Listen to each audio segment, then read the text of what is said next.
Evening and welcome to the regular town council meeting for October 21st, 2025. I'd like to call the meeting to order and ask everybody to stand in respect to the Pledge of Allegiance. Pledge of Allegiance to the flag of the United States of America and to the republic for which it stands, one nation, under God, indivisible, and justice for all. Thank you. Ask people to join me in a moment of silence.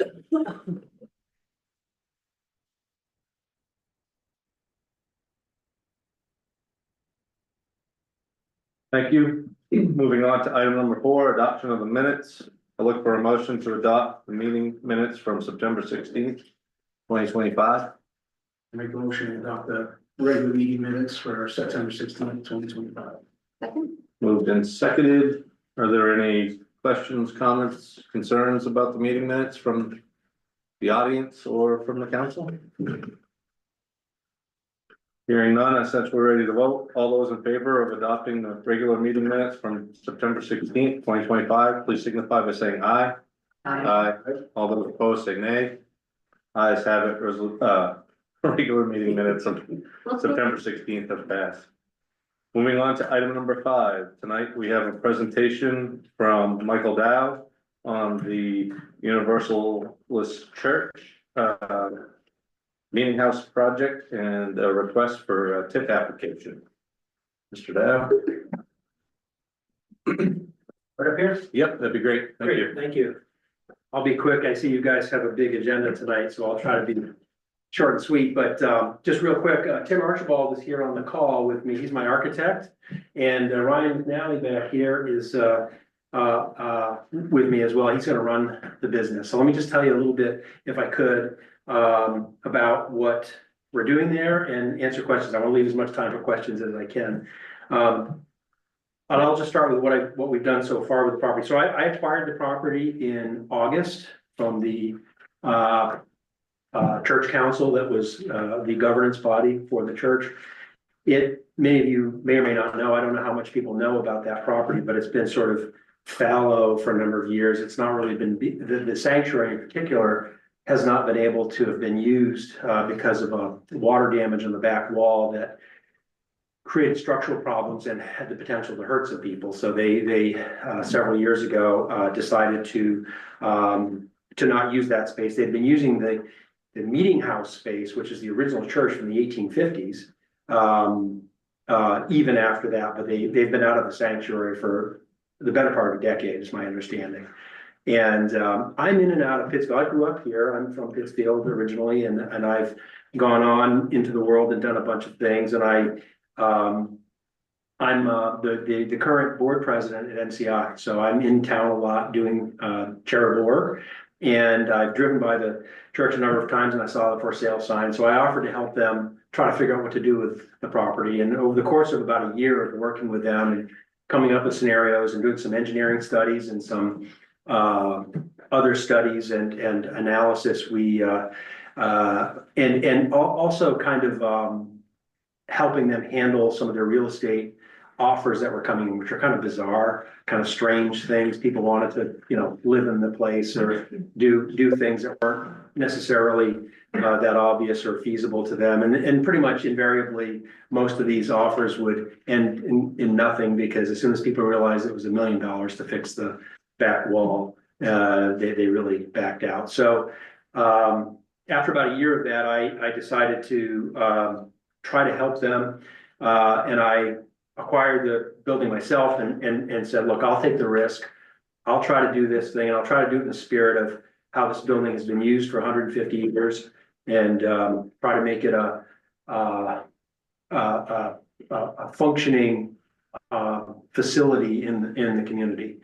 And so I'll talk about my principles, kind of what I'm trying to do in a minute. Let me tell you a little bit about what we've done, and then I've got some visuals to show you, and I'll do some handouts for the audience as well, and we can look at kind of some of the initial thoughts we have.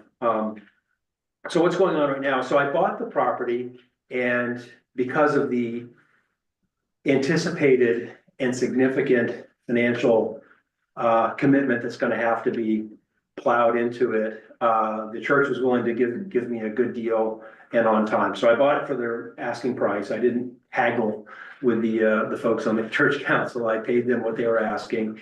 But they did give me some favorable payment terms. So I've got a few years they're holding the note on that but I have full possession of the property and control over it. So what we're doing right now is so the first thing I did was invest in the stained glass windows because of their historical value to the community. I paid a contractor to take those out. Nichols Construction is my general contractor, and we took all the windows, all the stained glass windows out, and those are now stored and safe. And I'm intending to donate what I can to the community. I've talked to Sherry Littlefield in the district as well as the library, and I'm gonna donate some of the windows that have historical significance and keep those in the community if I can. I may have to sell some of them to try to finance some of the project, but I haven't decided any of that yet. They're just out and safe and away from the deteriorating sanctuary. So we've done that, and I've started at the end of the day, the main move here is going to be to take the sanctuary down. It's not really salvageable. We've looked at it in a number of different ways with a number of engineering studies, and we're just going to take it down. And that's why we took the windows out to preserve them and try to keep them to fight another day. But we'll be taking the sanctuary down and keeping what's called the meeting house, which is the original building, the sort of the building that goes along the back side of the property. Hopefully most of you have seen it before. I was surprised to see in some Facebook posts that some people had lived here for a decade and didn't know about the property, didn't know what it was, you know, and of course, growing up here, all of us were in and out of that building as kids and adults. And so I was surprised to hear that. But so we're keeping that property. We're going to take the sanctuary down, and we're looking at different businesses, and we're trying to figure out exactly what the business model will be. Can't say we've actually figured that out yet, but the essence of it is that we're building an events center. Hope to bring some entertainment into the community, music, comedy, that kind of stuff. Use it for weddings, perhaps. And then I'm also planning to put a coffee shop in the front of the building to get traffic and get people in and out of the facility. So I really want people in and out of the facility. I really want it to be a viable business, taking control of it myself. I don't have to ask committees of people about what I want to do and how I want to do it. I feel like this is a good opportunity for a business-oriented person to take the risk and try to preserve this place to be used by the community. A couple of principles and ideas that I'm kind of going by. Number one, I hope to, and I've already told the church remaining members this, that wherever possible, I hope to let the nonprofits use the space whenever they can.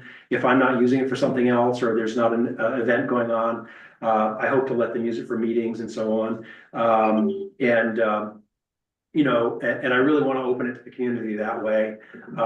However, I have to, you know, pay for the thing, and so I expect to have business, you know, activity going there, and those opportunities wouldn't allow for that. So my hope is to keep the use of it similar to the way it had been used as a church for many years. Obviously, I have to change the profile of the building and not to submit that paperwork and so on. And I am asking for some help, and every dollar that I don't have to pay in taxes or try to keep the thing going, it's going to be hundreds and hundreds of thousands of dollars out of my own pocket to do this. And I don't know exactly yet what that looks like. Tim is doing my design, and we'll have some better designs. This is a very conceptual thing that I'm going to show you here. But by the end of the winter, we should have that figured out. And we should be building in the spring or early summer. That's sort of the plan. But the principles are, I don't want an alcohol-centric business. That's not what I'm looking to do. I'm not looking to make the last thing I want is guys on bar stools. That's not what I'm looking to do. Having said that, if you have a wedding or an event, I expect that there would be catering and where there could be alcohol type scenarios at times, but I don't want an alcohol-centric business. That's a thing. Number two, what I already said, I'm hoping to create some some usage of the facility by nonprofits and others who just want to do things. I expect MCI being on the board up there. I expect to share the space with them if they need it for something. I don't know what that would be. But I also have the principle of it being a business and I need to make it pay and I need to try to figure out how to get my money back on the project. So that's important to me as well, just as a private business person. So those are kind of the big principles. Where I can, I'm trying to save things for the history of the community. There, you know, those windows had inscriptions of panels on the bottom that had the names of Vickery and Manson and some of the other sort of forefathers of this community on there, and I really want to keep those in the community. So that's a principle that I'm trying to hold to as well. I guess those are the big ones, and I'll go to questions, but I thought what I'd do is maybe just hand, do you all have this document? And I'll hand some of these out in the audience if people want to see these as well. I'll keep one for myself, but if you want to pass that around. Just real quick, and Jack, I don't know if you were going to bring this up on the Zoom or not.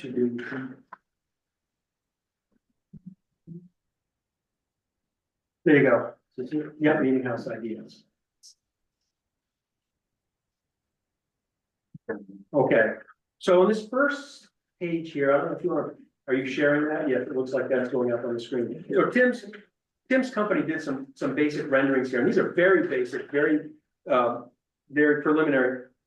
And he does have, subsequently he's done measurements, and we're getting into the detailed design.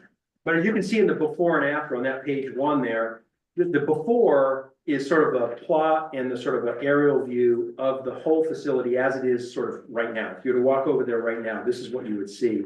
And the after, which is the second panel on the bottom there, as you can see, from the bell tower to the left, it's been demolished. And one of the ideas we have, and I'm not committing to this, but one of the ideas is to do some outdoor space, which actually we thought might be interesting as a little amphitheater that kind of mimics the way that the sanctuary kind of went down. So we're trying to maybe recapture some of the idea of how the site works now in the history of the site.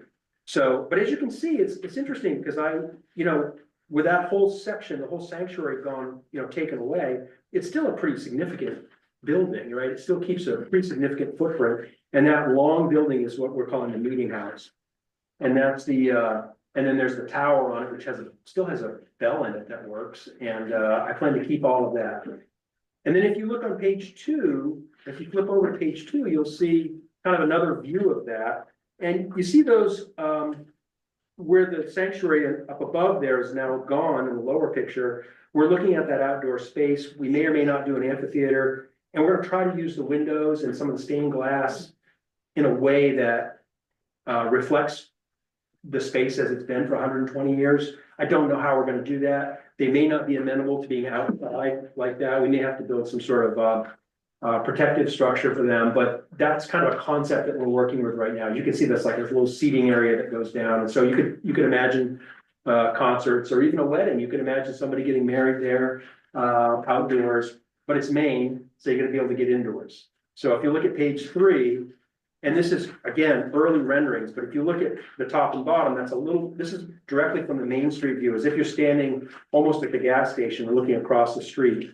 In the after picture, see the sanctuary is gone, and then we're looking at that little amphitheater idea. We may or may not do that, but that's one of the ideas we have. And you can see the glass sort of, they look like sliders, but that glass, I want to make that wall basically as much transparent as possible because I want people to drive by and see that there's stuff going on in there. And the idea is there could be an aerobics class, there could be a dance thing going on, there could be a wedding happening, there could be a concert, and we probably close the blinds for that because we need to get the light down. But the idea would be from the main street and from the sort of public view of it, you can look inside and see that things are happening. I've seen this a lot. My daughters did ballet, and we used to go to watch them through the window, and that was a big thing. All the parents would go and watch them doing that. So those are some of the ideas. I've probably taken most of my time, but I want to just kind of give you all kind of a philosophical framework for what I'm doing, a business framework. I'm already a few $100,000 into this thing. It's expensive, and I hope I can figure out how to make it work. That's Ryan's job. Ryan, you got that? You done with this yet? He's running the numbers and we're trying to put a business plan together, but I think we're gonna have to bring, I don't think the community has enough traffic or inherent activity to fund this thing. I think we're gonna have to create activity here. I think we're gonna have to bring people into the community, into that building to make it work. I think that's my basic business plan, is that it's not gonna, the coffee shop will be great, fine, we'll pay, you know, everybody can buy their $5 coffee or whatever, and I can make, you know, $4.85 on that, like Starbucks does. No, I'm just kidding. But you know, we'll do the coffee thing, but that's really not, and even people just in and out of the facility, that's not gonna make it work. It's gonna have to be, you know, $60 a ticket kind of thing to go see somebody of interest. And so that's kind of the way the business will work. I don't even know if that's gonna work, but that's kind of my initial thought process. So I'll stop there, take a breath maybe, and see if there are any questions, and I hope that kind of covers what I'm looking at here. Yeah. But happy to answer questions. Are there any questions from the council or the audience for Mr. Dow? Is this a good idea? Looks great to me. I mean, it's, I'm glad someone saved it. yeah, yeah. It's- Yep. Well, it's not safe yet. We're still in process, but there's the construction guys over there working on it now, and then there'll be pretty heavy duty demolition going on very soon, in the next 10-15 days. And the big thing that you're looking for from the town and the council would be the TIF That's right, that's right. I to mean, help balance some of the taxes. there have been no taxes for 150 years coming out of that space. Sure. And so what I'd like to do is build a functional business in the long run, so you can have that tax revenue. But in the meantime, if I can have some help, every dollar will go into that thing. Trust me, every single dollar will go into it. So I hope to take that tax money and try to make this thing work. Right. Yeah, it sounds Mhm. like a good plan to me. Yeah. So any questions, comments? I have general questions about TIFs, Oh, sure. like the project specific. I think that we need more information about like TIFs in general. Or I know nobody on the board has ever dealt with a TIF or approved a TIF or gone through the TIF process. Did you read the packet that And Jack sent to also- us? Yeah, so I have some. The details about that were in the packet that he sent us, or I got the information for this, so I knew what was going on. There was, I just have the council packet Mhm. and there was a note in there. In the council packet. You have a TIF in place now, isn't that right? Or a couple of them? Yeah, I think there's a couple tips in place right now. That was one of my questions. There's certainly one there. That's that, the peak meeting was that how many TIFs we have in place, when do they run out, how much area in town can be covered by TIFs, because there's a percentage. Right, and so that, It was and that discussed. piece of it is based on acreage, and so there's a percentage of acreage of the town that you meet a threshold as far as putting them in TIFs. This wouldn't come anywhere near, we're nowhere near a threshold of acreage, and that would be the only limitation there. So like Nitro Trailer would be one of the 10. Metro trailer and I think the solar, Timber's Solar. Or Pittsfield solar. Pittsfield Solar. Pittsfield solar, those are the two tips. And acreage wise, we're nowhere near the threshold, but you know, just on the subject of TIFs. This is an opportune time to look at this area of town in terms of trying to incentivize projects like this because of the VPI and because it's on Main Street. And so this would be an opportunity. What I would propose is not just create a small single parcel TIF district around the meeting house, but to actually include the entire VPI project area in a TIF district so that we would be in a position to shelter newly created value as TIF districts do in terms of the state evaluation. And also would be in a position to incentivize additional projects on the VPI corridor, because that will be a selling point. We'll have major improvements to Main Street. We'll have presumably a lot more demand to invest in properties on a completely, rehabbed streetscape. And we'd have a TIF district already in place and already in position to consider projects on a case-by-case basis for incentivizing those. But I think this would dovetail timing wise into being able to establish a bigger TIF district. It would certainly serve this project, but we would be in a position to do this, a similar thing. I think that was one of my concerns, was having that upcoming big project, whether we did it and specifically had it for this project, whether that would mitigate anything else that we could do later on. Or does this also have to go through the planning board to set that district, or is that set just at the board level? It's set at the board level. It's simply a TIF district. So what you do is you draw an area on a map of where you're proposing to, incentivize the development. And then all of this application goes to the state, DECD, and they go through a process of just making sure that statutorily the district has met all the requirements, and then they'll approve it. There's quite a bit to it because we have to run basically, tax revenue projections of the district without investment then versus the district with investment. But just to give you an example at the state level, why it gets state review is, let's say we were talking about a $100 million facility that was going in someplace and we were going to create a TIF district. And that was $100 million of newly created value. The TIF district is going to shelter that newly created value. It's going to shelter that $100 million from our state valuation. So that wouldn't count against us in county taxes going up because our value went up. It wouldn't count against us as far as the school subsidy going down because we're more valuable. In other words, it's a tool so that we can shelter newly created value from those formulas. So when you look at this, they would just have to see what the district is and then look at, what the revenue projections are and just meet all the statutory requirements. But I think this is an opportunity to have this district in place so that we wouldn't have to try to do it again, 3 or 4 years from now when there's another project in the VPI space. And then again, a year later, when there's another one, we can just have this entire district set up. And whether the TIF district is this plot of land or the whole PPI plot of land, is it the same amount of work? The same amount of cost? It's a similar amount, whether it's one or whether it's all. And what I would try to do is I would try to prorate anything that would be over and above the effort of a single, but mostly it's probably like to do one parcel in a TIF district, to do a bigger district is a minimal difference because it's all in just drawing, the district. But if there was certain things that were, clearly outside the purview or what you were doing, I would try to prorate that because typically TIF costs for, preparing the application are reimbursed by the developer, and we want to just keep that to what's specific to this project, to the need of this project. For Mr. Dow, but Right. outside of that, the town would cover some. But the lion's share of the cost is just going through the motions. It's Right.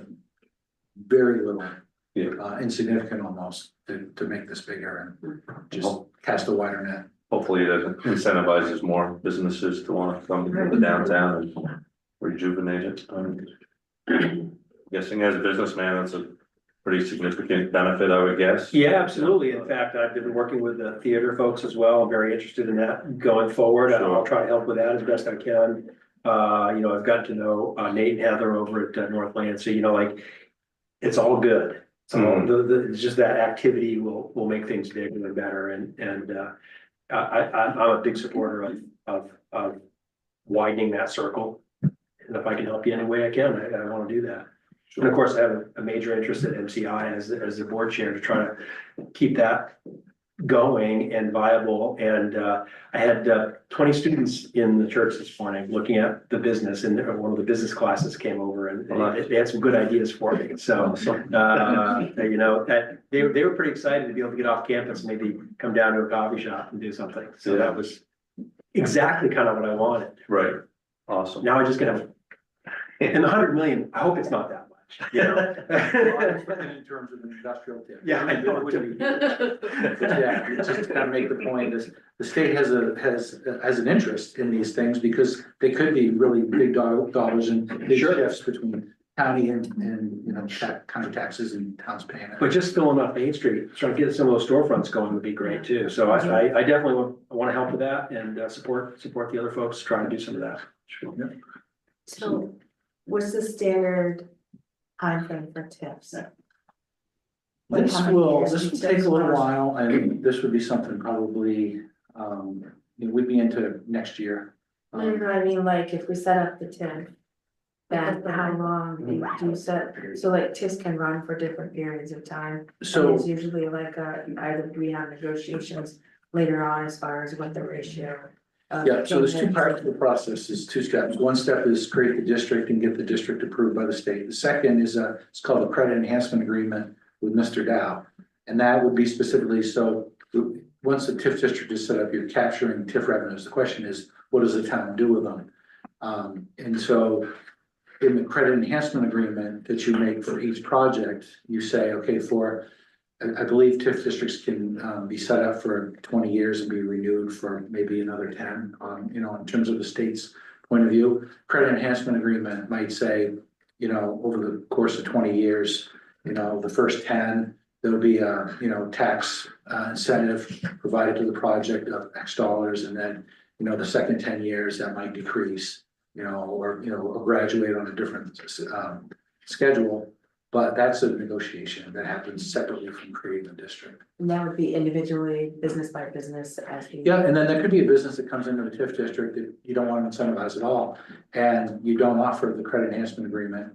Then that incremental revenue would be, because it's in the district, it would have to be certain activities that we lay out in a TIF application, like, you know, improvements to Main Street, right? So we could take those revenues, as long as, and if we don't want to include those in some future project credit enhancement agreement that we're doing here, we would have to benefit the district somehow, but we could just say, we want to do Main Street improvements, we want to, do something in the district, which would be pretty easy to do. And at the end of those negotiated periods of time, when all of that value then jumps onto the tax rolls all at once, does that have a negative impact? If there's multiple, this is a large project, maybe there's another large project or two that happen as well. If all of those values come into the tax rolls all at the same time, what's that? If we're looking like several 10 years down the road. Well, I mean, you know, it's all in the order of magnitude as to how much increment is created. In my $100 million example, if you had, you know, $100 million of new value coming online, you know, in a year, that would be a pretty big, you know, impact on formulas, and we would notice it. But, you know, what's the incremental valuation increase going to be in the district from these projects? You know, who knows? We hope it's a big number, but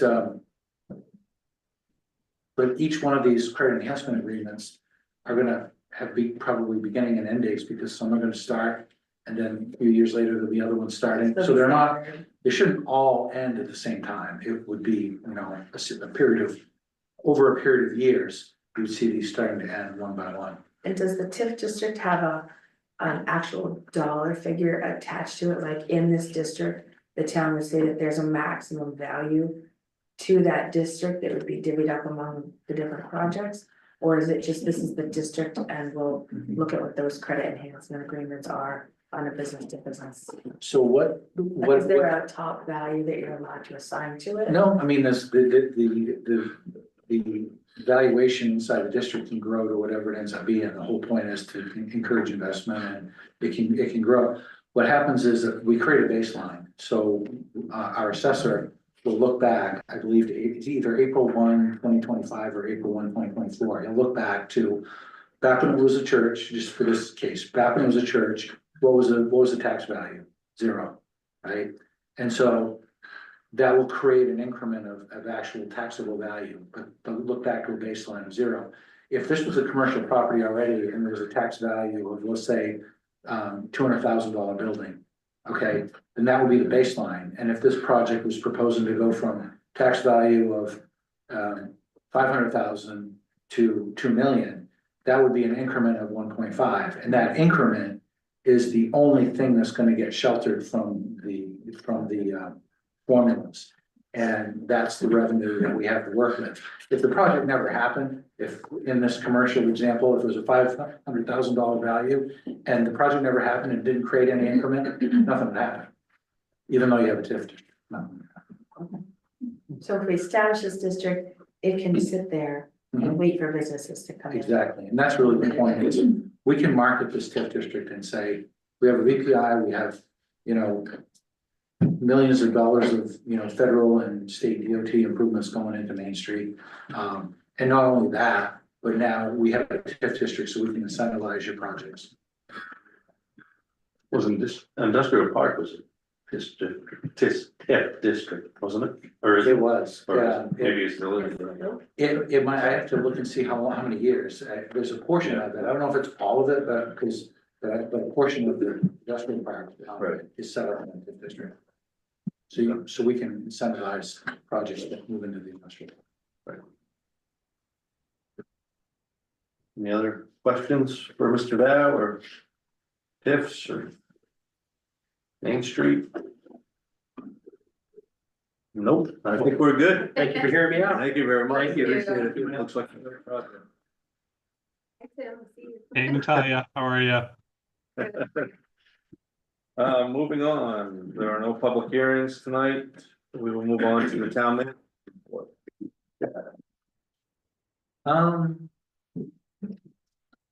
Few things going on.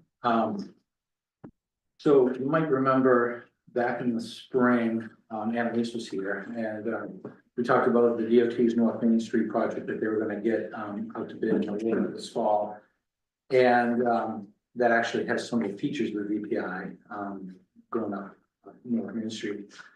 And that project, because the storm drains involved, I had some conflicts with the water and sewer, and we have to move some water and sewer facilities so that the drainage can go in. And so typically the easiest way to coordinate with DOT is to have the same contractors doing their work, basically do our utility work, so that you're not trying to work with two different contractors.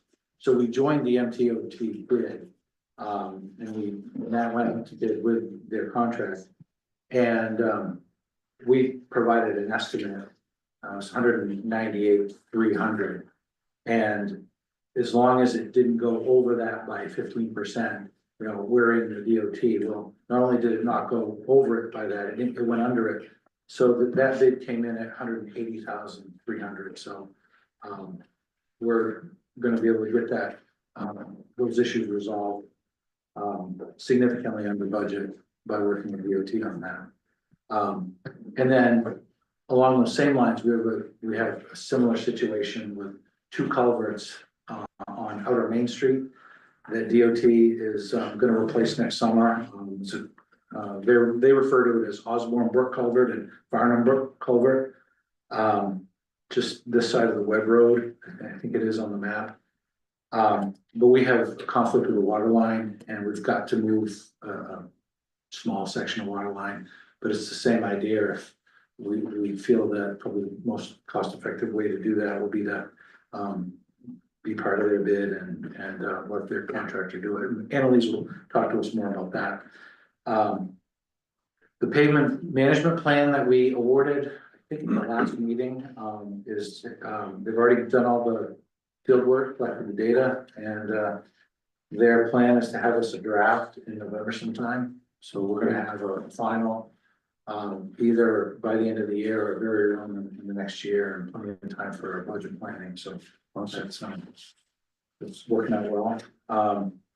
Our revaluation is on schedule, as it has been, you know, this whole time. And one of the things that they'll be doing is getting sketches into the Creo system as well, and we'll be in a good position at some point to be able to share that data and make it more accessible for people, whether it's through our website or something third party. we have the closing of, with the theater, the Beat Tech Group is scheduled for, Friday, November 7th. Going back, we'll be doing that in our, attorney's office in Waterville that day. I think everybody's aware, or most people are aware, absentee ballots are available. You can, take those out, right here in the town office. Through Thursday, October 30th, that's the last day we can give them out, and obviously they can be returned to us right up until the close of the polls on election day, 8 p.m. All set? Yep. Awesome, thank you, Jack.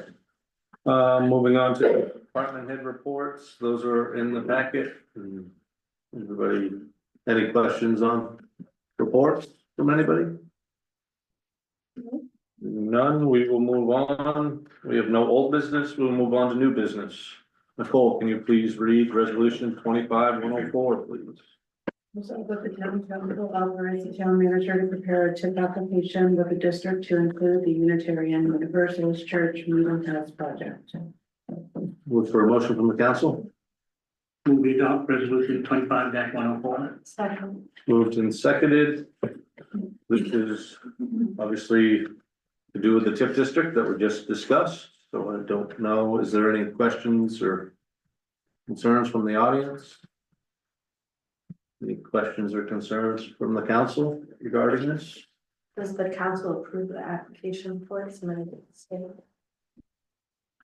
Or do we have to have a public or something about There'll be a public hearing before? Yeah, that? we have to, part of that process is a public hearing, so yeah, you'll see it and there'll be public hearing on it. And when you say it's a district to include the church, Yeah, it doesn't really define just the church. It's gonna be Right. whatever you lay out, it can be, yeah, the district can do, you know, what we define it as. what we want. And probably along the way, we'll talk about, you know, a concept for what the district will actually look like when it's kind of drawn out to try to mirror the VPI project area, what that looks like. And do we need to have input from the tax assessor on this as well? So yeah, so the tax, so to put this application together, we need the tax assessor to run models of revenue generation for the district.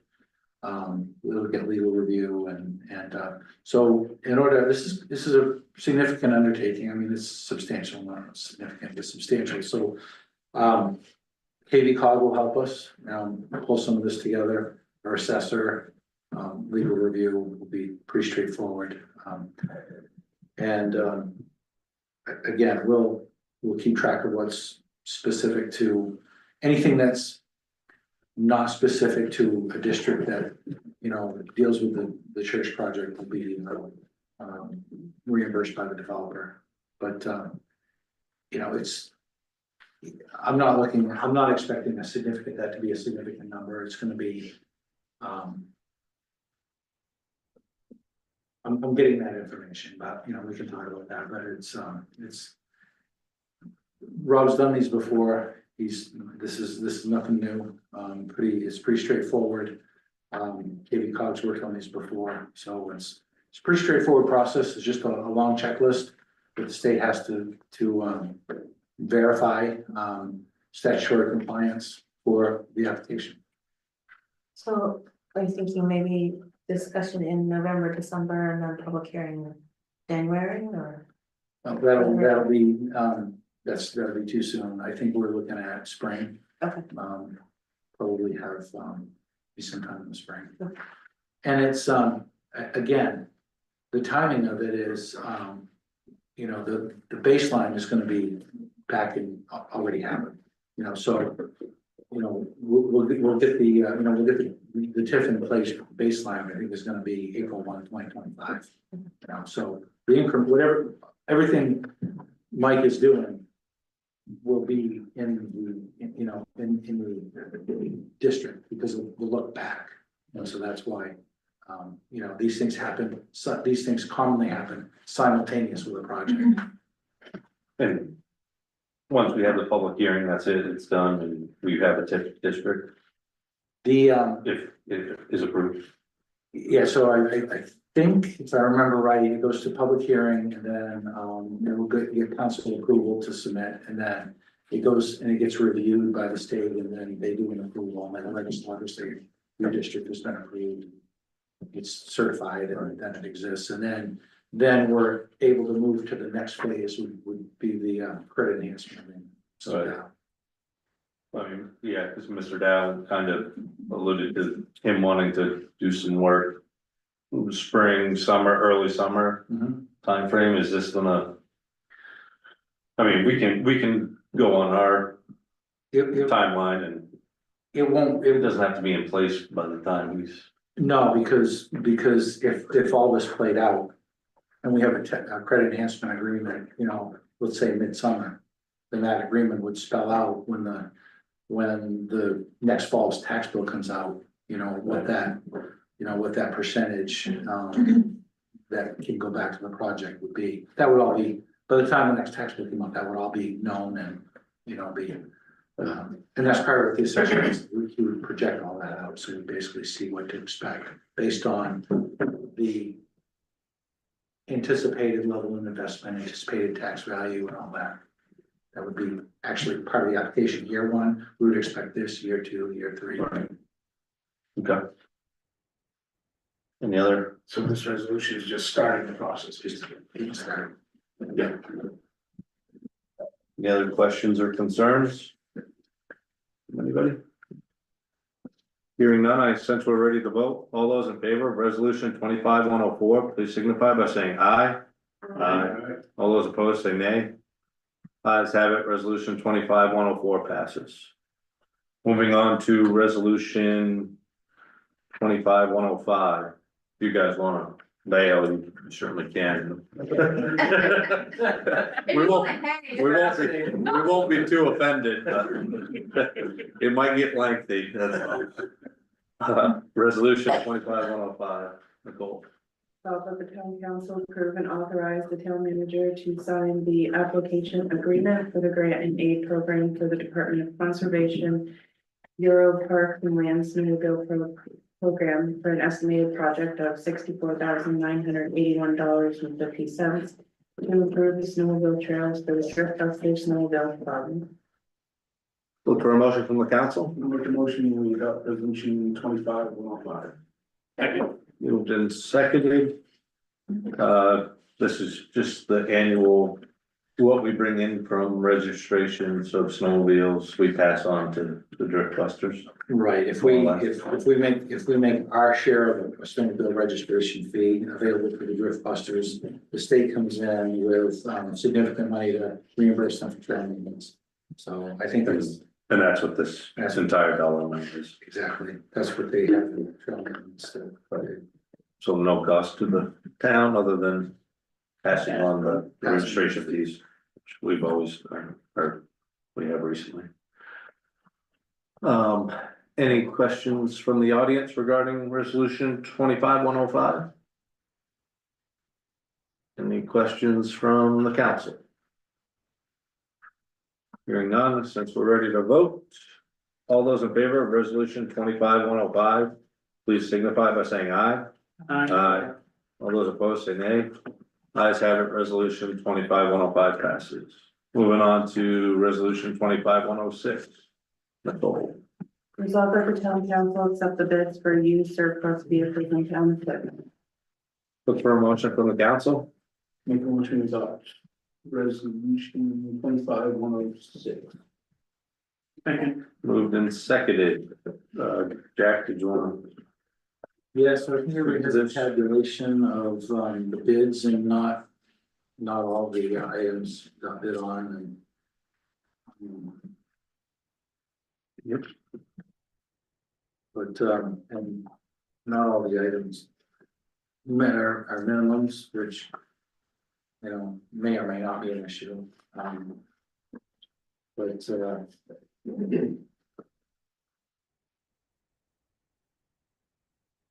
We need to specifically say which ones we're going to accept and not accept, and we need to. you could say in the motion, accept all of the high bidders. And then just make an exception if there's any items that didn't meet the minimum bid that you didn't want to accept. Those two examples were the 86 Pierce fire truck. We had a minimum bid of 4,000 and the bid was 500. And then we had a minimum bid on a 2002 International Wheeler. We had a minimum bid of 20,000. We got a bid of 10,000. Which, 20,000 may have been ambitious, but. Right. I don't know. All right, is that what we wanna do, accept all of them except for those, you wanna? Are you gonna rebid the 2002 and the fire truck, or? At this point, I think that it would behoove us to take it. The 2002 International dump truck is, the basic value of the truck is the dump body on it. It's got a stainless steel Swenson body on it. The truck itself is junk, pretty much. But the bidder is Matt French Trucking. Yeah, And he's gonna put some money into it to use it for a backup truck, which does our West Pittsfield route. He's willing to do it. I think the $10,000 is gracious at this point. As far as a fire truck, I think that would be a burden thing, but I think that would be, that doesn't, I think it's got a bad frame, won't take a sticker, so I don't know how much the value is. In and out. I think his thought process on the 4,000 was just the value of the pump. Yeah, Might maybe be- it's a crap or. Yeah, that pump might go just as a pump for something. so the fire truck will. I guess we'll hang on to that and maybe Bernard pieces it out or. Sells the pump or scraps it altogether, I don't know. That would be something we could list online and maybe get a little bit more, wider consideration. MMA has a classified list, some of these items, that's something like that could go on. Okay. So we need a motion to accept all high bids with the exception of item 20.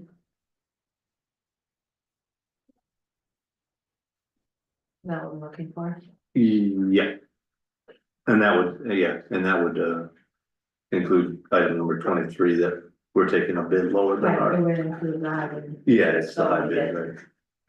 And I just want to note, in case you didn't notice, I do have one bidder withdrew his two bids. That's items 22 and Yeah. 21 and 22, so. See that? So yeah, so the high bid is the next highest bid. Sure. Yeah. Does that sound good to everybody? All right, any questions from the audience? Any questions from the council? We have to change the motion. I think so, yeah, Amended. just amend it. So can we still do it to the high bidder, even though the Yeah, you can. 21 and 22? Yeah, So I'll make a motion, Motion. I'll make a motion to amend resolution 25-106 to include going to the highest bidder and excluding item 20. So, I can't say, who seconded I it? think it was you, Bob, and then Yeah. motion and seconded. Are there any questions, comments, concerns? Good. All those in favor of resolution 25-106 as amended? Item 18, there's two bids, they're both the same. well, good catch. That is a good catch. Oh, yeah. Yeah. We do. Amend the motion. Hmm. You don't have to take that one out too. Exclude it and rebid it, is that what, maybe? Yeah. Exclude it and rebid it, flip a coin. Yeah, So I make contact both. a motion to amend, my motion to amend on 25-106 to exclude item 18. A second. Moved and seconded. All those in favor of the amended resolution 25-106, please signify by saying aye. Aye. All those opposed say nay. Ayes have it, resolution 25-106 passes as amended. Moving on to resolution 25-107. Nicole.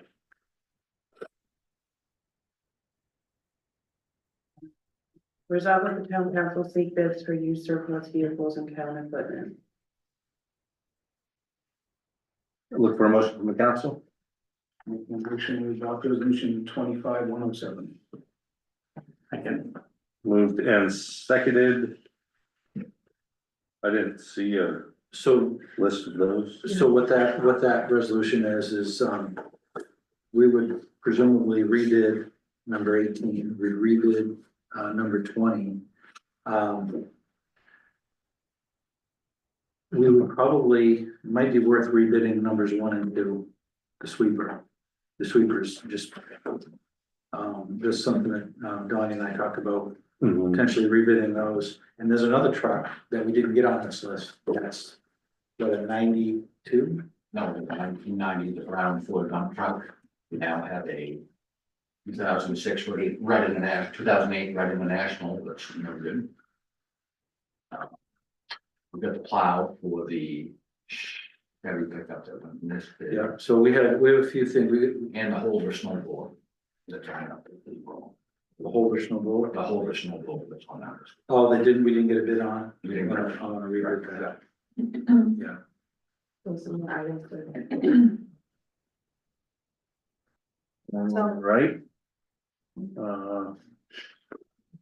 And then other items you just want to scrap because you got no bids. yeah, so then the next resolution Yeah, would be right. to, Yeah. whatever's not, basically whatever's not awarded or rebid, scrap. So that would be after we rebid items, so that it comes back to us. So 107 is to seek bids for these other items, so we wouldn't be scrapping anything. Would we So we'd rebid be everything? scrapping, what would we be scrapping? Would we rebid everything with this second round and then decide whether to scrap things after? If you have another list that's, One of the things, Equipment. unfortunately, the stuff that's didn't get bid on this time is the fourth go around. okay, We bid this, some of that stuff 4 times, it's time okay, for I it to didn't scrap. realize that. It really is. Yeah. So I think, it would be, so what we'd scrap right now would be like number 16, no bids, 48-foot box trailer. And then 8 through 11, 15-ton bumper winch, jag plow wing. Now that would be jag plow wing for ton truck. Sanding trailer, the jag plow wing for ton truck and the 15-ton bumper winch. Yep. Yeah, could pay the number. Yeah, so the no bids. The no bids. Just the air compressor. Do we put these on any other venues other than like just an advertisement for bidding? Like, are they on Craigslist, are they? No, we didn't do that. Like- We didn't, no. Some so- of this stuff is stuff that like homeowners would might be interested in, not necessarily commercial contractors. Usually if you're gonna do something on like Craigslist, you just price it and say, here's, it's for sale for this price. On the MMA site, I can post a bid and say, for sale by sealed bid, and then you could put some of these items and just get the, word out on the bid process, wider audience on some of these things. I think casting a wider net might be more beneficial than just scrapping stuff. I don't know if it's worth our time, though. Well, like that 15-ton bumper winch, that thing has been there for, I joined the fire department in 1993. It's been come off an old army truck that's been sitting down in the bamboo for 32 years. We bid it 4 times. The Is there jag other plow stuff that's cleaning up? is the one that we had on the ton truck, and that one, they try to plow roads with, it's been rotated and twisted and welded 14 times, there ain't enough metal to, it looks like a big wound up string. If there was some value to it, it's just like those sweepers. That's why I'm gonna rebid those, I think for parts, there's kind of some interest in it, that we can get something out of them instead of scrapping them, but. It sounds like some of the stuff should have been scrapped to begin with, not being put on the bid list. I mean, We have to go through the bid process, so we always go through the bid process at least once, like that Whacker Newson pump thing there, or whatever, that thing was run over by a dump truck. I don't think it's worth 50 cents, but we still bid it. I trust your judgment on whether it's worth doing, reselling it or not, or scrapping it. I think it's Get the just most hard. bang for your buck. Yeah, it's just hard for us looking at, it's just a list of stuff without like Yeah, an explanation, it's like that, so. What I'd like to do is never have a list this long again, because once you get up to about 3 or 4 things. Yeah, exactly. So, So are we good on resolution 25-107 to rebid some of the items? All those in favor of resolution 25-107, please signify by saying aye. Aye. All those opposed, say nay. Ayes have it, resolution 25-107 passes. Moving on to resolution 25-108. Nicole. Resolved that the town council dispose of used surplus vehicles and town equipment as scrap metal for those items with no accepted bids and not designated for rebid. Look for a motion from the council. Motion we adopt resolution 25-108. Second. Moved and seconded. This is what we just discussed. Are there any questions from the audience or the council? Yes, sir. I just question, I agree with Donnie, something's been filed to bid a couple of times and you don't get anything on it, go the next step, but when you just say scrap, I'm assuming that you're not just gonna throw it on the heap, you're gonna take it to a scrap dealer, it's mostly metal, you're gonna get some money for it. yeah, we're gonna load it to one of our cans, use that truck and haul it. I mean, it ain't like it's not, you're not gonna get nothing for it, right? We're gonna get money. Yeah, you're gonna get some scrap machine of it.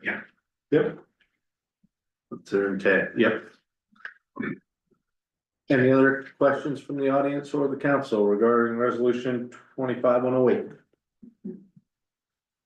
Hearing none, since we're ready to vote, all those in favor of resolution 25-108, please signify by saying aye. Aye. All those opposed, say nay. Ayes have it, resolution 25-108 passes. Moving on to resolution 25-109, Nicole. Resolved that the town council accept the bid from Sargent Corporation for the Birchwood Terrace Infrastructure Improvements Project. Look for a motion from the council. Motion to adopt resolution 25-109. Second. Moved and seconded. Yeah, Do I have to include oh, we haven't decided on if we're gonna move the amendment on. I'm sure we're going to, but Yeah, so Annalise is here to kind of talk about this virtual bid. There was, I think 3 bidders. Sargent was the low bid. And there's 1 base bid and 2 bid alternatives. The base bid is water and sewer for Birchwood. The first bid alt was for the drainage to put the basins and so forth, deal with the drainage in the road. And then the second bid alt is to basically redo the road. And so we have basically all 3 numbers from Sargent, and I think they all came in below our estimates. Fairly significantly below our estimates. Right, there, do you want me Yeah. to kind of go over Yeah, everything? Yeah. I think Sargent was very eager to do this work because they already had 2 other jobs in town, so they did aggressively bid this. And like Jack said, we did get 3 bidders, which was great, all competent contractors that bid as hard as they could. I mean, one of them missed the boat a little bit, but they were all pretty close on the bidding. The basis of the award, to be clear, was the base bid, and we had talked about that at a prior council meeting because that's what we actually had funding for at the time, was for the water and the sewer utilities, and Sargent did get the lowest base bid. And then the, all, were, quite a bit lower than our estimate, which is quite, interesting. And I did want to clarify, I'd issued 2 letters, one dated October 14th and one dated October 16th. Because during the evaluation of the bids and talking to Sargent and Jack, we noticed that we had our pavement numbers both in the, utility base bid and also in the road and drains. So we actually issued the October 16th letter, which I think they all got. So we were able to get the alternates down quite a bit, which affects the town.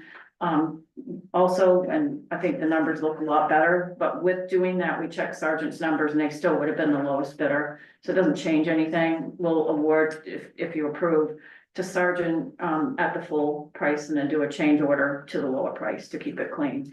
But their base bid was, a little bit around 2.5 million, and that includes the water and the sewer. We have enough funding already to do that you've already approved.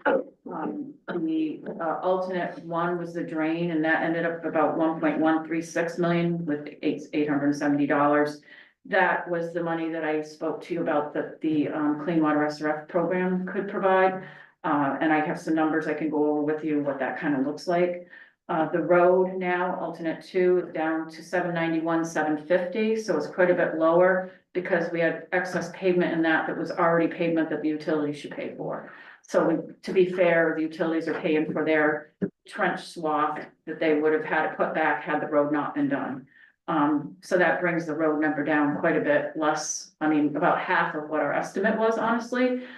With the numbers we're seeing in other communities, it just was a very, very good bid. So the total amount with that, for Sergeant would be $4,457,875. And we've talked to them about the reduction in pavement quantities, and they've agreed to keep their prices the same, with no issues.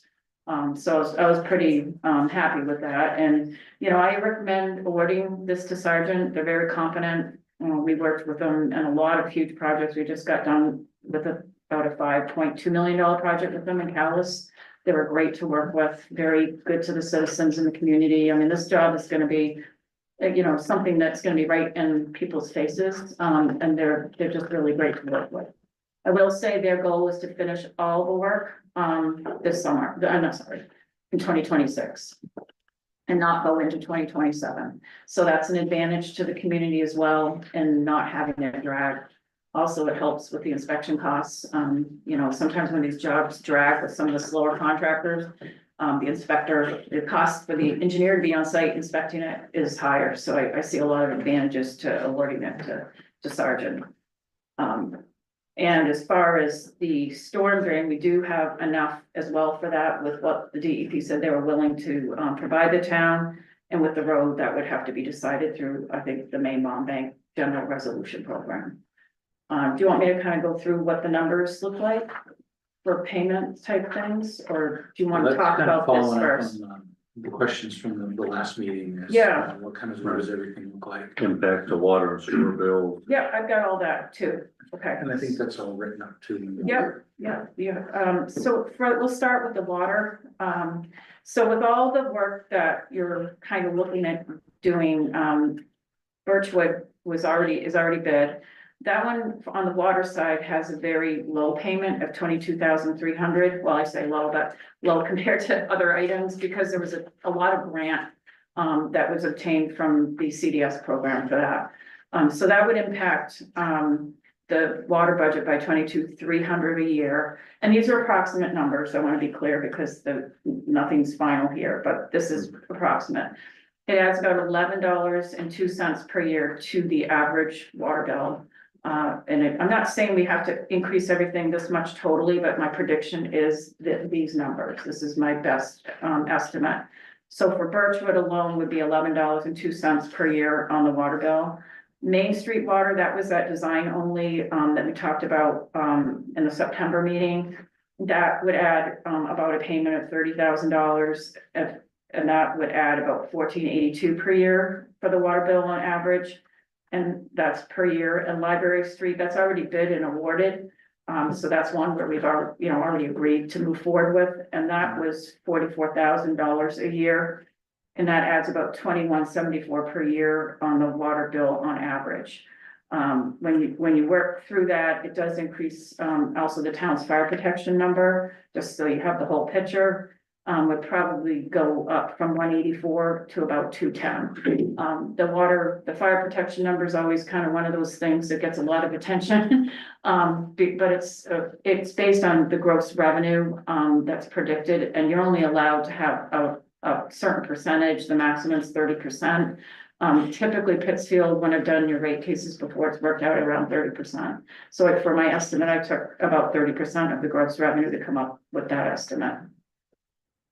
That 44,000 on, that was, what was that was Library Street. Yep, that one's already been awarded to Sergeant, and, you know, we've already signed a contract with them for them to move on with that, but that's the impact of that project to the budget.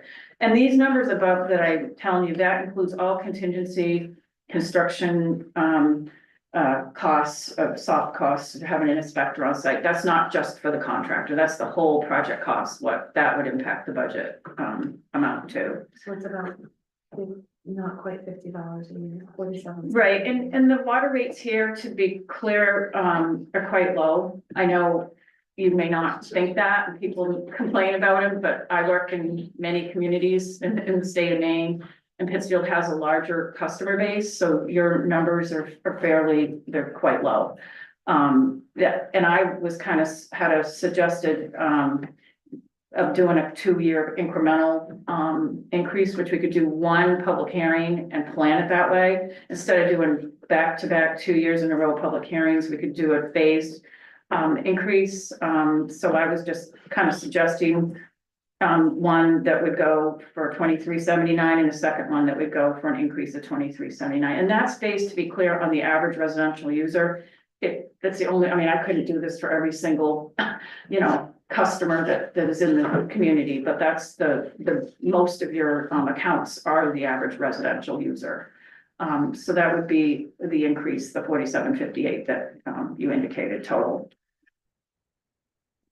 Does that make sense? And that's on just the water side. Right? That's just the water side, right? Yeah, I'm doing them one at a time because it's a little complicated. On the water side, you've got about, on average, for these 3 items that you're looking at, only one of these currently is awarded, which is the Library Street one.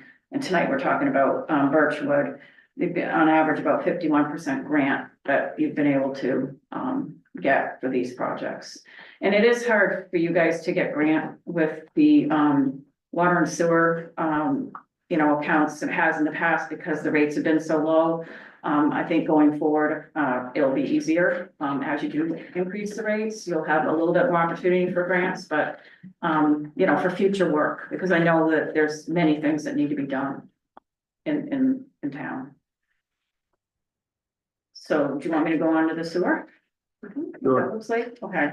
Sewers hit a little bit harder. I think part of the problem with the sewer budget is you never have the minimum. So we had to do, last year we did the minimum, you know, got a minimum established. So now we have some base rate coming in.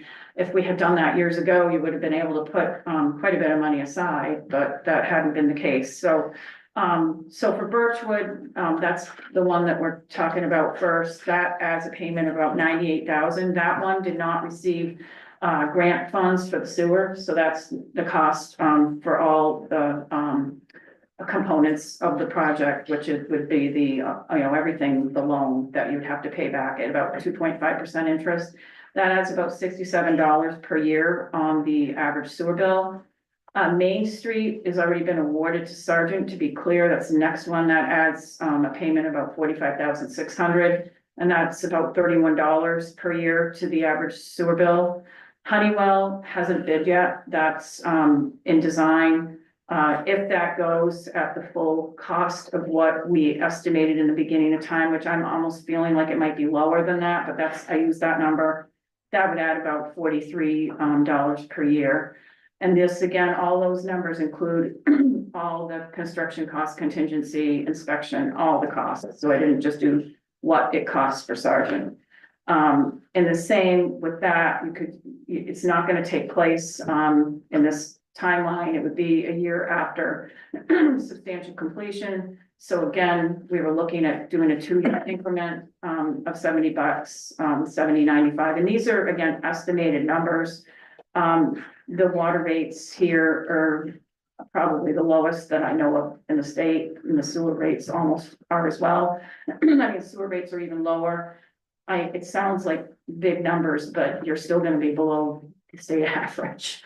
And, you know, it's really up to you guys what you wanna do with this. You know, I think recognizing that, going forward, you might be able to attract better grant, I think, with the Clean Water SRF program. You didn't qualify for any grant, with the Clean Water SRF, except for the ARPA, when they had the ARPA money on Main Street, you did get the 43%.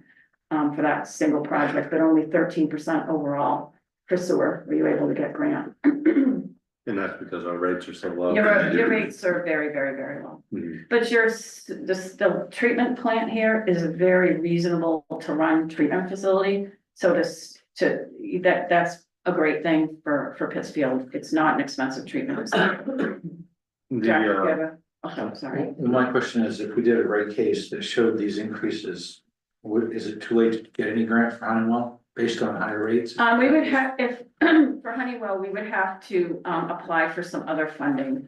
I mean, I'm willing to try to, well, it would be really hard to go back to Clean Water SRF and ask for grant money after they already funded it, and if you've had the funding a couple of years already for that.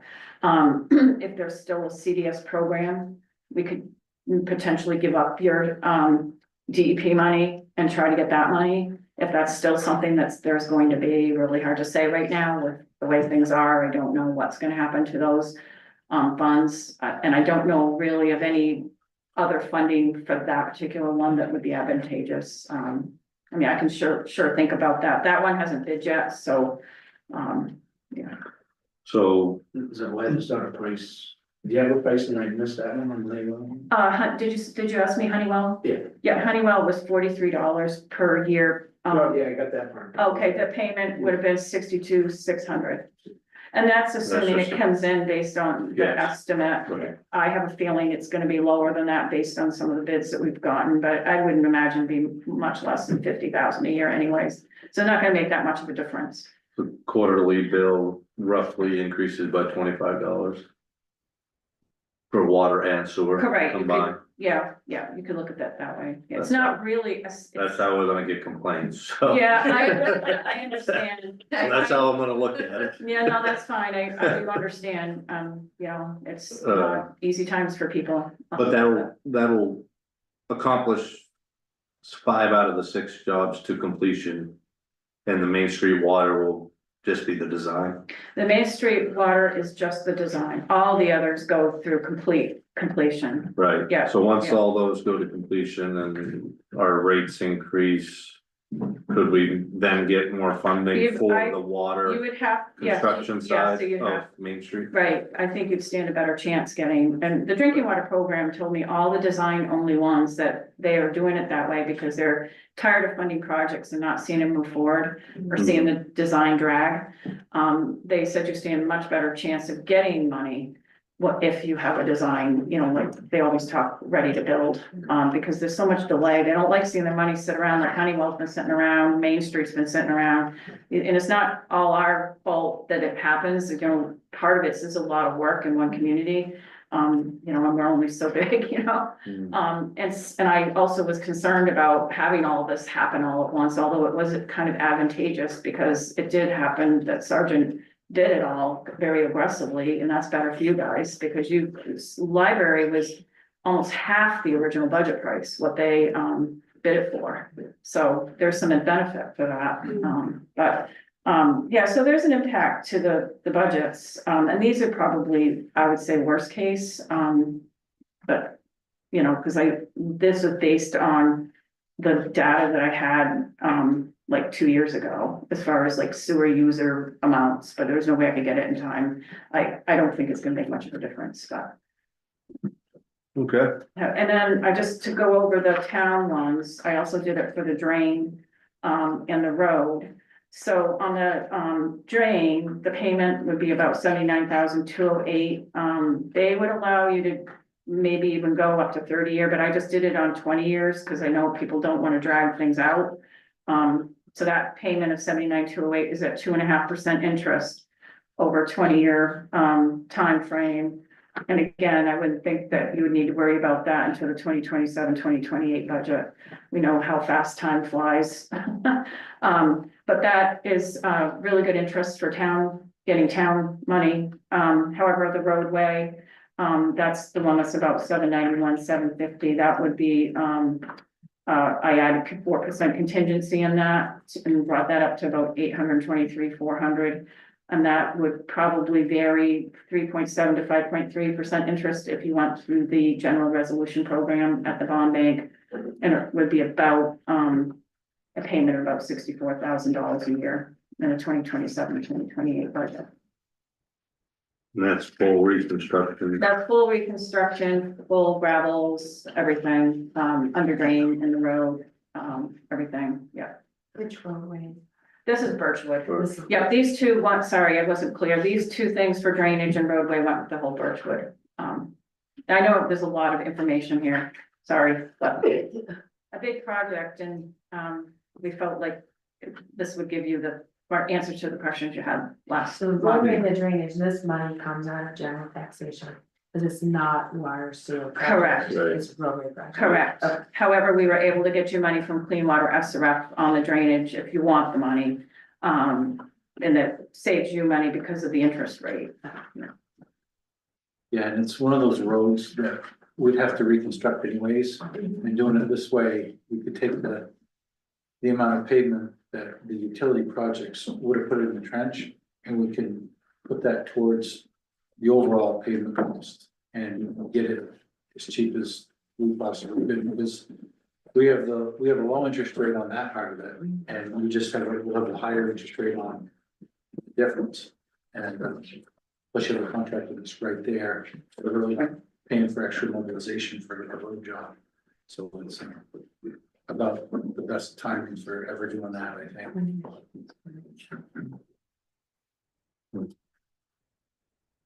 I mean, I guess the drainage cost seems pretty good, but the roadway surprises me. Well, our estimate. $825,000 for that one. Yeah, it's not, because you think of it in paving, you know, it's like, it's every piece of it, there's a lot of components to the road. That, you know. That's not probably, I think I have it listed out, all the different components that includes.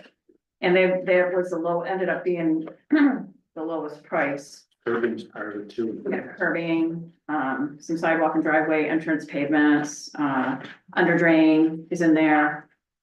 There's a whole Well, bunch of, sidewalks and the curb, it's just one big. yeah, it's just a short stretch, Yeah. yeah. And unfortunately, our estimate was like 1.9 million or something. I mean, I'm not making those numbers up. Those are numbers we're seeing on other jobs. And that's how we do the estimates. We look at the other jobs and use them to help us see what they're gonna be like. I have the old itemized, yeah. So we can approve any or all of this.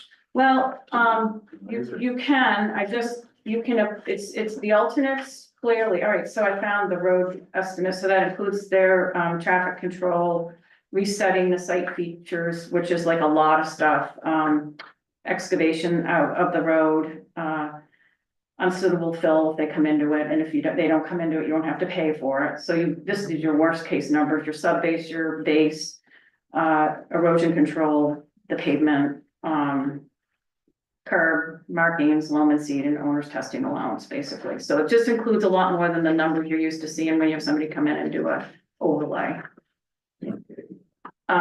But you can approve the total amount, which is what I'm recommending as the engineer, not because we gain any more out of it, it's because I think it would be the best product for the people that live there.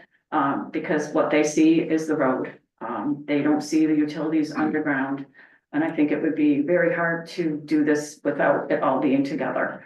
But you have the right, the way this was written up, to go with the base bid or any piece of the rest of it. What does it look like though, if you took the road out, which left the drainage, and basically you gotta do more damage to the road if you try to do the drainage, right? Right, there's not gonna be any road left. Yeah, so Yeah. it's almost like you get the base bid of the utility. Yeah, Or both of those other ones, Right, because if you start messing with drainage, the payment's gone. Right, right. right. Yeah, and that's true, and it's very true, and it's not gonna be pretty just doing the two utilities, you know that, what it looks like. Yeah, you when we- basically just have a paved trench on the You road. can- You have to- Right, right.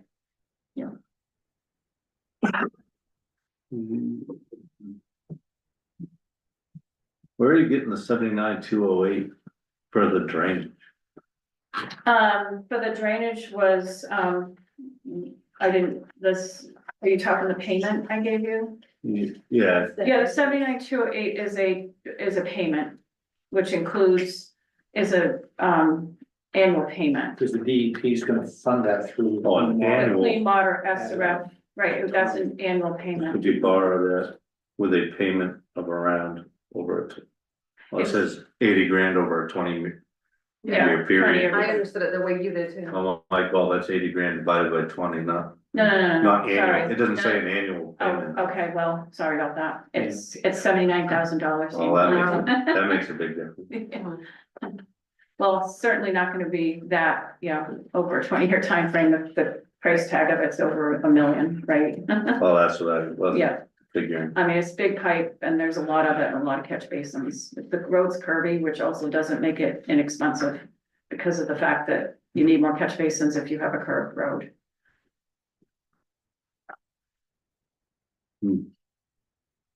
You guys see a way around not doing the alternatives?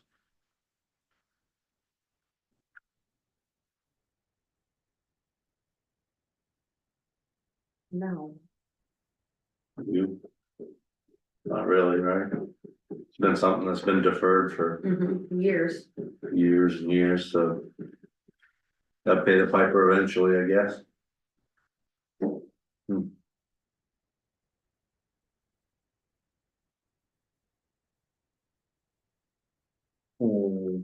Doesn't seem like there's an alternative. And then this whole thing goes to. If we approve this, all the base bids and the alternatives. That goes to a public hearing. No, we just put it under contract with Sergeant. The rate But it's case, not in like the, the rate case, we'll have to prepare a rate case and that will go to the public hearing. Definitely. And it'll basically be, because all these things, what would hit, what, 2027? Right, the 2020, right, they hit That's the kind of earliest. 2-year kind of stagger is kind of what I was thinking. We could probably do it that way, like the 2027, the first, 2026, 2027 timeframe, and then 2027, 2028. yeah, it's just odd that it's not like a public hearing where. It's a huge budgetary item that we haven't put in any budget. Right. It's not even part of the 2026 and 7 budget process, but we're approving it now. So then in 6 months. Like it's automatically into the budget that we have no, We would have, so we would have. Nobody's even- We would actually have to, yeah, so we'd have to plan, for a debt payment, probably not in this budget. For 26, 27, but. Well, I guess we'd have to, The but it's pay, a capital expense. That isn't even part of the budget process, it seems odd, mean- right? I think it's just because of the fact that it's not gonna hit the budget that you've already planned for, is the reason being. It's a budget and, it'll be a hit to debt service, it'll be a hit to debt service in. Probably the next budget. Just depends on if we, say we close with a bond bank, we either have to close in the spring or in the fall. Yeah. So depending on when we'd actually need to have the money to pay them, if we close in the fall, if they're gonna be working in the fall. Then that payment would be sometime in 27, 28. Yeah, I mean, it's not so much the payment as. Like, no public has any, well, I mean, obviously you have a say if you show up at this Right. meeting, but. yeah, there's been You haven't had a so many public hearing Birchwood about that. meetings. But I Well, don't know this the is, I process. mean, this is a Yeah, little, yeah, Birchwood meetings were really about the water and the sewer, which is. you know, is water and sewer, but the drainage and the roadways, We the entire presented, town. yeah, we I mean, presented. it's been the- bid and it's been discussed Okay. numerous times. It's not like it's the first time it's come before. Yeah. It's just really up to you all guys. the different part of- Specific, that's, yeah, if, I mean, I don't see a way around it regardless, but. Let's see, there's that, we do water sewer work and then we leave a dirt road, which would make everybody up there very, very happy. Better than some. They've been in here from the neighborhoods talking about how much this is wanted and needed, so it's not unexpected. But All right. the reality though is that they're not the only ones paying for it too, you know, so the rest of the time Right. is paying for it too. Yeah. All right, any other questions for Annalise regarding resolution 25-109? Further ahead we were. Hearing none, I sense we're ready to vote. Oh, I guess do we have to say it to accept the alternatives? No, the base bid and the two bid. And alternatives 1 and 2, so you have to amend that? Or we just accept all? Yeah, you have to accept base bids and alternative 1 and 2. Okay, I'll make a motion, we amend 25-109 to accept base bids and the alternative. Second. Moved and seconded. All those in favor of resolution 25-109 as amended, please signify by saying aye. Aye. All those opposed say nay. Ayes have it, resolution 25-109 passes. Thank you, Annalise. Yes, you're welcome. Appreciate Have a good it. night. Yes, sir. Just a quick Your question. I name, understand. name and where you live? Yeah. All right, thanks. Store, yard ruin on Lumberwood Terrace. Oh, okay. Yeah.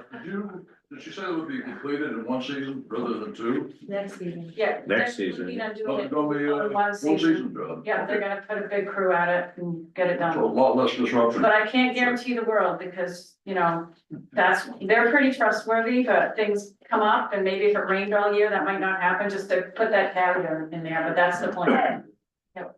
All right, thank you. Yep, thank you. Thank you. Yep, thank you, appreciate it. All right, moving on to resolution 25-110, Nicole. Resolved that the town council approve the collective bargaining agreement between the town of Pittsfield and the Pittsfield Police Association for January 1st, 2026 through June 30th, 2028. Look for a motion from the council. Make a motion, we adopt resolution 25-110. Second. Moved and seconded. Jack, do you want to speak to resolution 25-110? It's been a process. We've had, several meetings with the police association and the representative. The committee, myself and the committee members, working on this. We had our legal counsel as our, lead person, in the negotiations, and, we, covered a lot of ground, covered really the entire contract in terms of, you know, some housekeeping items that, probably a little outdated and hadn't really been looked at in a while. Obviously, the biggest, piece to, getting an agreement was the, wages over this period of time. Normally, they're 36 months. This contract is proposed to be a 30-month because, of our fiscal year change. We wanted the contract to run on our new fiscal year and get away from the calendar year, so, this goes from, like it says here, January 1, 2026 through, only June 30th, 2028 instead of December 31st. But we did feel that, we came to, an agreement that's reflective of the current, market in terms of, pay scales, that we looked at for, similar departments, in size or in geography, and, came to a kind of agreement on a contract. There any questions from the audience regarding resolution 25-110? Any comments, chief or chaplain, anybody need to make? All set? No comment. If you're good, yeah, that's fine. I thought it was No. fair bargain. What's that? I thought the bargaining was fair on both sides. Personally. Any questions or comments from the council regarding the contract?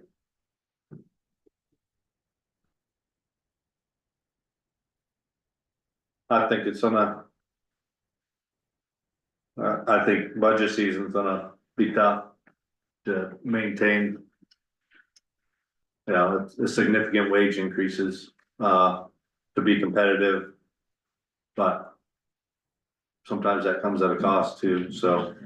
Yeah. It's gonna be. I think it's gonna be tough to, Looking through the agreement, trying to find the exact wording of what that difference is. but, you know. Do you have the number? Piece is on the last page. I'm there now. Yeah, but do you have the number, like the dollar amount? Increases. It's just the wage schedule and the percentages, Yeah, it's 4, 5, and Oh, appendix 6. A, I think. You didn't have a dollar amount. Andy, did you? I know we did it a few times. So in terms of dollar amounts, if you just look at the base wage of the union portion of the department, the bargaining unit portion. Over the 30 months, it's gonna be about a $50,000 difference between, where we're at and where we'll end up at the end of the contract. So, and that's just basis, not including overtime. One of the things that we can talk about during budget season, which will, I think, help us plan and kind of minimize some fluctuation, is the current budget we're in now. We budgeted for an academy slot. And I think that's like $40,000 of overtime dedicated to an academy slot. And we didn't actually have somebody go to the academy. We had planned on it. They actually didn't complete the course. So we're gonna have some savings on that. And so as we move forward, you know, that piece of it we might be able to plan a little bit in terms of what we're gonna need in a given year. And that's a big fluctuation from year to year if we're gonna plan on needing to send somebody to the academy or not.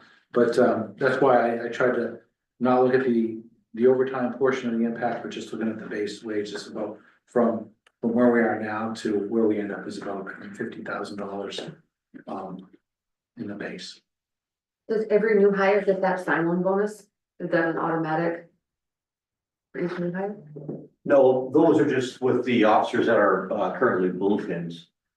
So if we recruit them in as bluepins anyway, if they have no debt and no buyout for them, that's what it would be. That's at your discretion. The way it was worded in here, it sounds kind of like it happens sometimes. Yeah, again, it's for those officers that's where you spent 5 years at another department, you know, they've trained and they no longer have what's called a buyout for that officer. And yeah, that bonus is for them.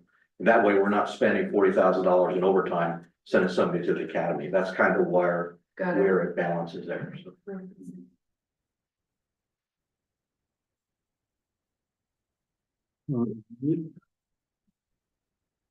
Any other questions, concerns, comments? I guess, it's not really part of the contract, but I did have a question so on that monthly report, there's a section that talks about, it like breaks it down of all the different situations and there's always citations. What is a citation technically considered? Citation is generally a traffic ticket. So a traffic ticket? Yeah. Okay, cause I've kind of noticed in the last 4 or 5 months, we only average like 1, maybe 2 traffic tickets a month. Yeah, I'm not so sure why the report's reflecting that, but I'll find out. I mean, I have officers that give 5 tickets, you know, in a week, so. Well, I mean, I mean, if that's the case, Yeah, we need. I'm not fond of the way IMC does their reporting, which that's what you get. Yeah. That's the report you get.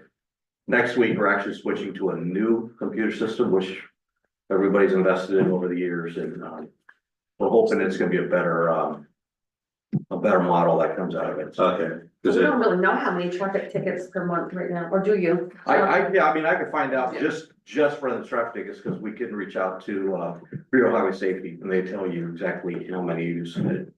okay, just kind of an observation I've had when I've looked at them, like, man, we're not, you know, I just, Well, I rest assured. I would have Rest accepted, assured we're giving tickets. I just would have thought, yeah, okay.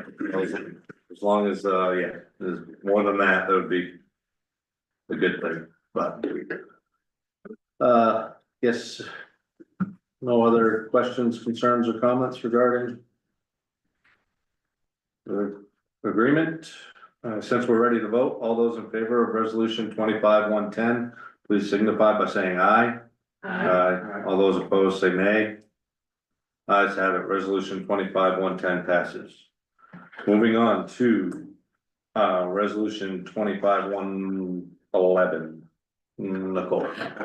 The town council approved revisions to the town of Pittsfield personnel policy.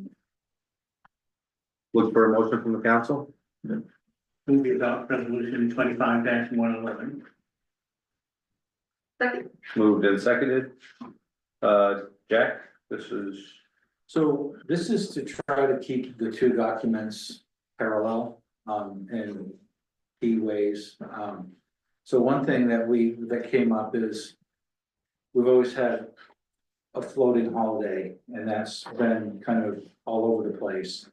And, now we have some different schedules where we've got, some departments that are looking 4/10s and some looking 5/8s. And it's part of the, and I think the old language was you vote on which, any given year, what the floating holiday is gonna be. And so what this does, this change would basically just state that instead of having a floating holiday, we're gonna add the day after Thanksgiving as a holiday. Because that's typically what that has been, is anyways. So one thing that the union contract agreed to was there's no more floating holiday, but the day after Thanksgiving is a holiday, and that's that. One thing we talked about during budget season is that, if there are some people who enroll in our health insurance, they're eligible to enroll in our health insurance, but they, also have coverage available to them elsewhere, like through their spouse or whatever. And we talked about that we could create an incentive if somebody does have coverage available to them elsewhere, and they can prove that, then they can opt out of our coverage and we would give them a stipend. And that stipend would be $5,000 a year. If they opt out of our health insurance, the premium would be like $15,000. So we would gain on that. If somebody wants to do it, they don't have to, if they want to do it and they're in a position to do it. So that's another thing that is in the new bargaining agreement, and that's proposed for the personnel policy as well. And what else? There's a few other things, but yeah. all right. Bi-weekly, yeah, so another thing that we talked about is the benefit to our office staff to be able to do bi-weekly payroll instead of weekly. We have really one main person, that does payroll, and it's more workable if, with a small payroll office to be able to do that bi-weekly, and then they can plan around their absences and so forth. And so that's part of the new agreement, and that would start after January 1. That seem pretty standard Yeah. practices, yep. Are there any questions from the audience regarding resolution 25-111? Questions from the council? Regarding those modifications? Hearing none, since we're ready to vote, all those in favor of resolution 25-111, please signify by saying aye. Aye. Aye. All those opposed say nay. Ayes have it, resolution 25-111 passes. Moving on to resolution 25-112, Nicole. So that the town council approve the RFP for tree maintenance and removal services. Look for a motion from the council. A motion to adopt resolution 25-112. Second. Moved and seconded. Jack, this is for the canopy, right? So Project Canopy, Project Canopy is paying for pruning and maintenance of, I think, 50 trees. And we have to basically issue that by RFP and then get somebody under contract, and we can use Project Canopy money for our tree maintenance work. And then the other part of Project Canopy is for planting. And we'll be able to, once we do the maintenance with them, plant trees. And I think we're going to all of next season to be able to do that. But it's just important to get somebody on board. Maybe we'll do some of that, sooner rather than later. And if we have an arborist, he'll be designating where trees go, where the trees will be, all that stuff. Not necessarily where we would plan them, because I think that the Department of Conservation and the person who works with us on Project Canopy is somebody that would come out and talk to us about planting locations and stuff. But the arborist is going to do proper tree maintenance to, make sure the trees, just stay healthy, that we prune. Yep. Okay. Any questions regarding resolution 25-112 from the audience or the council? Hearing none, I sense we're ready to vote. All those in favor of resolution 25-112, please signify by saying aye. Aye. All those opposed say nay. Ayes have it, resolution 25-112 passes. Moving on to resolution 25-113, Nicole. So that the town council approve the RFP for forest management services. Look for a motion from the council. Make a motion to adopt resolution 25-113. Second. Moved and seconded. Jack, this is. So this is something that, we can consider doing. We have, many acres of wooded town-owned land on Paltoma. And, initially, we were looking at just 2 parcels that were gonna be about 325 acres, but, looking at more of the, land, particularly land that, about the airport, that bumps up significantly to about 1,000 acres of town-owned property that we could at least assess in terms of, valuation for management and harvest, and come up with, kind of a long-term plan where, we can, over the course of time, harvest and have a revenue stream come in and manage it and, sustain it. And so what this RFP would do is have licensed foresters, give us proposals to do that for us. And I talked with the Department of Conservation on kind of what to put in an RFP like this, and they recommended that you kind of phase it with an initial harvest, and then kind of an assessment, and then basically have a 10-year plan, and then you would go back and update that, but probably don't go beyond the 10-year plan initially. But the way I wrote this up, because I don't know, I have no idea what this would cost, and we don't have any money in this year's budget for it, is that it would be over a 2-year period. So this contract would go through in June 30th, 2028, and we would have a number fairly soon. We have a number in December, but that would end up really being a budget number, and all we could do is issue a letter of intent to, contract with them, and then put that through the budget process. If we actually keep it as a budget item, then we enter into a contract once we have a budget in June, and then they would basically have 2 years to do the work. And the premise is that whatever it costs to do this would be many times over made back by the revenue stream that we're gonna get from 1,000 acres of managed harvest and stuff. But still, you got to start somewhere. So we would have a budget number, we would have have somebody selected, and then we would probably make the contract official, you know, later in the year, at the end of the year, in your fiscal year. And then just be able to get it on. Sounds good. So this tonight is to approve this first step. Just the RFP. Just. Yeah, okay. To get it on. Advertising for proposal. Okay. So we have an accurate number to move Got it. forward with. Are there any questions from the audience regarding resolution 25-113? Any questions or comments from the council? Jack, or is the municipality able to work with NRCS on services or service providers or even funding for a forestry management plan? So that only do some for woodlot owners and for farmers. I think that, yeah, I think that, that question came up when I was talking to, two folks at the Department of Conservation, and I think the answer was municipalities cannot utilize those same programs that private landowners do. Oh. It's my understanding. I can double check. Even if we can't utilize the programs, they have approved lists of service providers though. That Like the foresters. the that we could foresters, the reach out to. companies that, yeah, they would have like a list of, and their regionality too, so it's like people in our area that do this work, that would be probably a good resource if the government ever opens again, like ask them about it.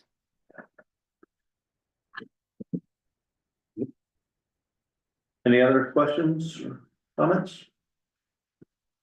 Hearing none, and since we're ready to vote, all those in favor of resolution 25-113, please signify by saying aye. Aye. All those opposed say nay.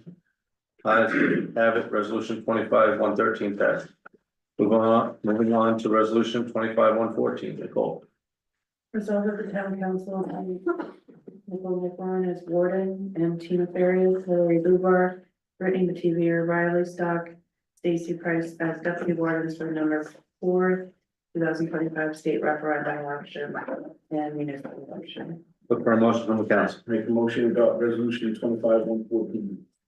Moved and seconded. This is self-explanatory. So I will, are there any questions or comments from the audience or the council? Hearing none, and since we're ready to vote, all those in favor of resolution 25-114, please signify by saying aye. Aye. All those opposed say nay. Ayes have it, resolution 25-114 passes. Moving on to resolution 25-115, Nicole.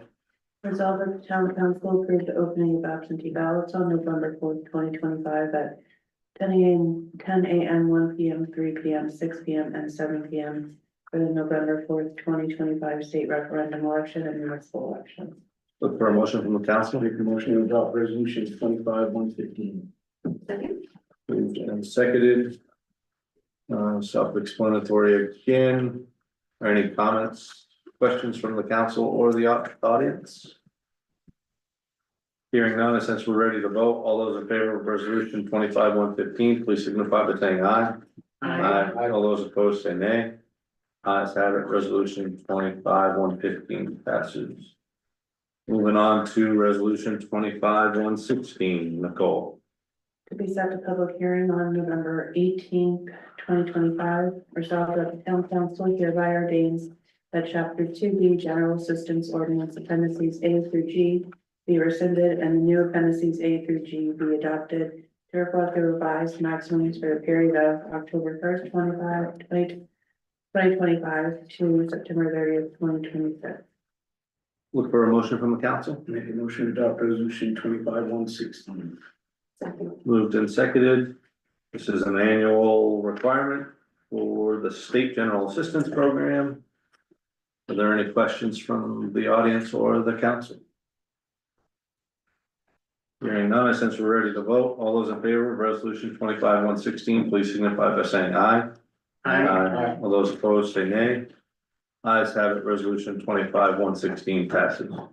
Moving on to resolution 25-117, Nicole.